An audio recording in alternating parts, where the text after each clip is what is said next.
it's running, because I think there might be some gems in here. Some of it, yeah. What I was looking at this class, and I just thought to myself, looking at 13 children, I just thought, none of you, not one Oxford, not one Cambridge, probably not a Leeds, probably definitely not a UCL, not one of you. And why? Why is that? It's not because, it's not because you're not good enough, and it's not because you're not clever enough. It's simply because you're not taught to think in the right way and talk at interview, in a way that is actually going to help you to access. And all the visits, the day visits that you do to Cambridge and wherever, are not going to help you in the slightest. It's not going to get you there, because GCSEs do not equip you for those universities, and they do not equip you for that sort of interview, and nor do a lot of the university projects, widening participation projects. So what can Twist do to address that? So, one of the things that we did is the Langdon project. I'm repeating myself, never mind. Is the project at Langdon where I got them, and I got this group of children, and I just got them to connect their subjects connect their subjects together, and to think in a way about English that was around the subject. In this case, it was about English, a specific project, but we've done it with other projects, other subjects as well, like maths or English, just to get them to think about their topic in a way that is more expansive, and to go out and to connect maths with architecture, to connect maths and art,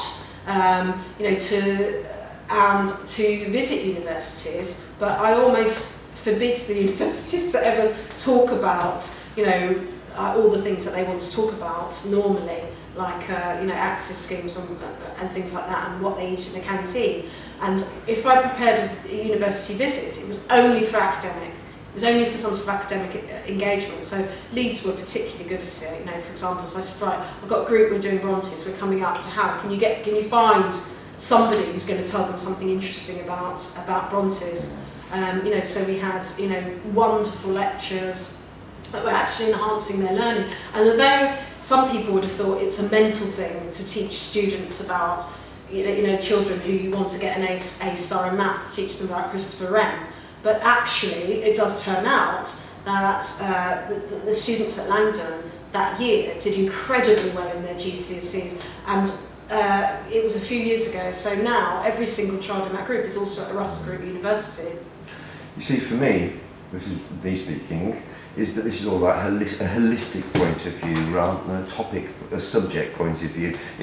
One of the things I found difficult was just sort of breaking everything down to little bits that you have to memorise, pass a test and then forget about, which, it's all about passing exams, which I just found really lets people down.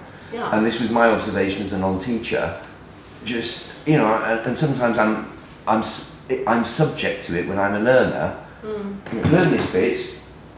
It's what e-learning, a lot of that is, read it, answer the questions, move on. Yeah. There's no learning there, there's no depth to it.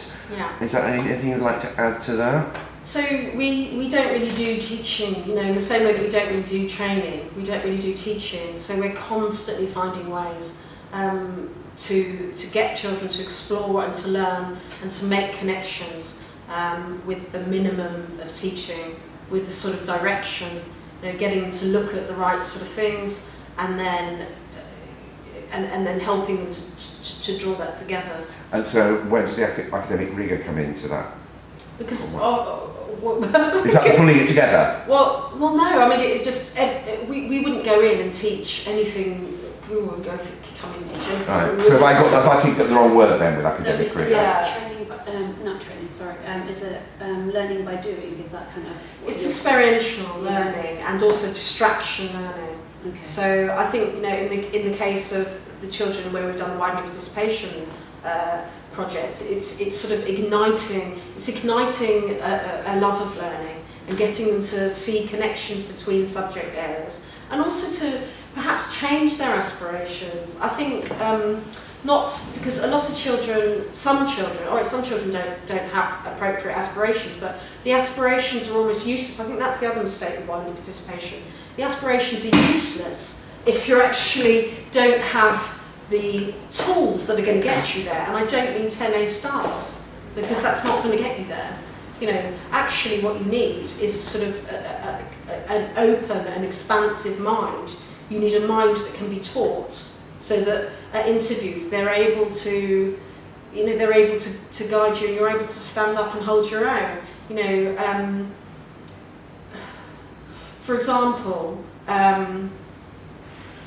one of the things, just trying to think of a really good example how I could illustrate it, the approach. Don't worry if you haven't. I think Yeah. what you Right. said sounded I think really it's good. just this You've thing said a lot of about- powerful words there that Yeah. we It can sounded fit in. good, yeah. The, especially you've if they're covered too many groups. nearly everything that Des used to say, Yeah. but the one that we've not covered is he said that parental involvement was a key determinant in children's success. And I know you've done work with You wouldn't have to, parents. would you, if the teachers did it right? Well, the Sometimes teachers, parents are sorry, the awful. parents support Yeah. the There's teachers. parents who get these children, these awful tutors, and teach them till midnight when they're 5. I think they need shooting. So Okay. there's parental movement. But you have done work parental with involvement. parents, I haven't you? well, I know you Intergenerational have. learning. I think the thing is, not just cross-generational, it's not cross-generational, it's not really our motivation isn't necessarily cross-generational, but I think you're right. I think it's what I said, I don't like, often parents think that perhaps what they need to do is to pay for their children to have tutors or go to these holiday classes and so on, and that's going to be about achievement. But actually, you know, sometimes it's setting up the correct environment for the child that is the most important thing. An environment at home that is a learning environment. And I think a lot of parents feel quite nervous about doing that because they think, oh, well, you know, maybe I didn't go to university, or I only studied this, or you know, I'm quite, as you can guess, I'm quite arts orientated, so I'm quite nervous about maths, for example. So I think a lot of the time parents feel quite nervous about how they can actually help their children. And so what they do is they try and cram in more teaching.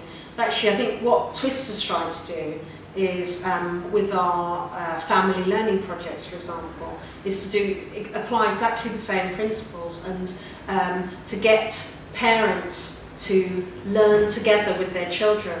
So we've run a few times a family learning project, some in Southwark and some in Thurrock. And what we did is, talking to the parents and the children, we got them to think about various themes that they would be interested in exploring.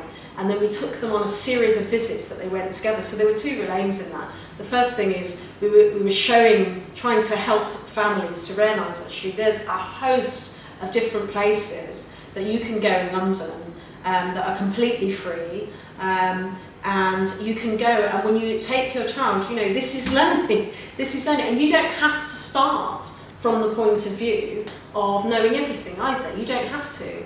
You know, our love of learning, it has the same principle, but with teachers. You know, you don't have to start by the same thing that you know everything. If you're an English teacher, you can go and do a maths and philosophy project with your children. So it's this idea of experiential learning that you can, where everybody is learning, and that's very twisty, because for Twist we think all different, an experience isn't worth having unless it is an empowering and exciting experience for everybody involved, and that includes teachers, the children, the business people who we might bring in, or anybody else. It's got to be an exciting experience of all, and that was the thing with the parental learning, and it was fantastic. We brought them together in a presentation where the families stood together and did presentations on very academically rigorous projects. They weren't, in fact, none of the parents involved were actually university educated at all. Oh, we had. God, I'm trying to think of some of the projects because they were really impressive, weren't they? Oh, Okay, well, pull out the papers and match it. See if there's text coming with match it. it. Right. Because they were so lovely, these projects. They were on these ridiculous subjects Right. and really academic subjects, and We it will- was wonderful. Yeah, we match up. My intention is we match up the video with some text and Yeah. all of this. I think we've got plenty of material now. I'm going to press the stop Yeah, button. okay.